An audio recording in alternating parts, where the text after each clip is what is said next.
3 ଜାନୁଆରୀ 1831 ଜନ୍ମ ହୋଇଥିବା ଗୋଟିଏ ଝିଅ ଏବଂ 9 ବର୍ଷ ବୟସରେ ବାଲ୍ୟ ବିବାହ, ଯେଉଁ ସମୟରେ ସେ ଗୋଟିଏ ଅକ୍ଷର ମଧ୍ୟ ଚିହ୍ନି ନଥିଲେ, ପୁରା ଅଶିକ୍ଷିତ ଥିଲେ।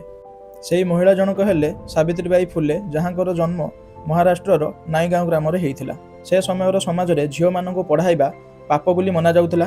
ବାଲ୍ୟ ବିବାହ, ଅନ୍ଧବିଶ୍ୱାସ ଏବଂ ଅସମାନତା ଆଦି ସମାଜର ନିୟମ ଥିଲା। କିନ୍ତୁ ତାଙ୍କ ସ୍ୱାମୀ ଜ୍ୟୋତିରାଓ ଫୁଲେ ସମସ୍ତଙ୍କଠୁ ଭିନ୍ନ ଚିନ୍ତାଧାରା ରଖୁଥିବା ବ୍ୟକ୍ତି ଥିଲେ, ଯିଏକି ପ୍ରଥମେ ନିଜ ସ୍ତ୍ରୀକୁ ପାଠ ପଢ଼ାଇଥିଲେ ଏବଂ ପରେ ନିଜ ସ୍ତ୍ରୀଙ୍କର ସବୁଠୁ ବଡ଼ ଡିସିସନରେ ତାଙ୍କର ସାଥ ଦେଇଥିଲେ। 1848ରେ ପୁନେରେ ଭାରତର ପ୍ରଥମ ଗାର୍ଲସ ସ୍କୁଲ ଖୋଲିଥିଲେ।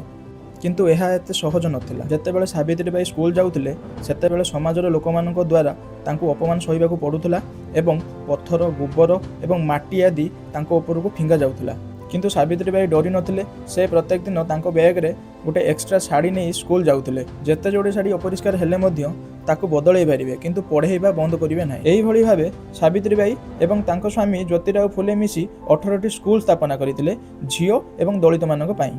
ତାଙ୍କର ଏହି କାମ ଏତେ ମହାନ ଥିଲା ଯେ 1852 ମସିହାରେ ବ୍ରିଟିଶ ଗଭର୍ଣ୍ଣମେଣ୍ଟ ମଧ୍ୟ ତାଙ୍କୁ ରେକଗ୍ନାଇଜ୍ କରିଥିଲେ ଗାର୍ଲସ ଏଜୁକେସନ୍ ପାଇଁ। କେବଳ ଏତିକି ନୁହେଁ, ସେ ସମୟରେ ସେ ବିଧବା ମହିଳାମାନଙ୍କ ପାଇଁ ଲଢ଼ିଥିଲେ ଏବଂ ତାଙ୍କ ପାଇଁ ସେଲ୍ଟର ମଧ୍ୟ ବନେଇଥିଲେ। ଏବଂ ସେ ସମୟରେ ପ୍ରେଗନେଣ୍ଟ ବିଧବା ମହିଳାମାନଙ୍କୁ ମାରି ଦିଆଯାଉଥିଲା, ତାଙ୍କୁ ବଞ୍ଚାଇବା ପାଇଁ ବାଲ ହତ୍ୟା ପ୍ରତିବନ୍ଧକ ଗୃହ ସ୍ଥାପନା କରିଥିଲେ। ଏହିଭଳି ଅନେକ ସାମାଜିକ ଆନ୍ଦୋଳନ ଚଳାଇବା ସହ ସେ ଏକ ଲେଖିକା ମଧ୍ୟ ଥିଲେ। ତାଙ୍କର ପ୍ରସିଦ୍ଧ ବୁକ୍ ହେଲା କାବ୍ୟ ଫୁଲେ, ଯାହାକି ସମାଜ ପରିବର୍ତ୍ତନର ବାର୍ତ୍ତା ଦିଏ। 1897 ମସିହାରେ ପୁନେରେ ପ୍ଲେଗ ରୋଗ ବହୁ ମାତ୍ରାରେ ବ୍ୟାପିଥିଲା, ଆଉ ସାବିତ୍ରୀବାଈ ଫୁଲେ ସେ ରୋଗୀମାନଙ୍କର ସେବା କରୁଥିଲେ। ଆଉ ଦିନେ ଜଣେ ପ୍ଲେଗ ରୋଗୀଙ୍କୁ ହସ୍ପିଟାଲ ନେବା ସମୟରେ ସେ ମଧ୍ୟ ଇନଫେକ୍ଟେଡ୍ ହୋଇଗଲେ। ଆଉ 10 ମାର୍ଚ୍ଚ 1897ରେ ଏହି ରୋଗରେ ତାଙ୍କର ମୃତ୍ୟୁ ଘଟିଥିଲା।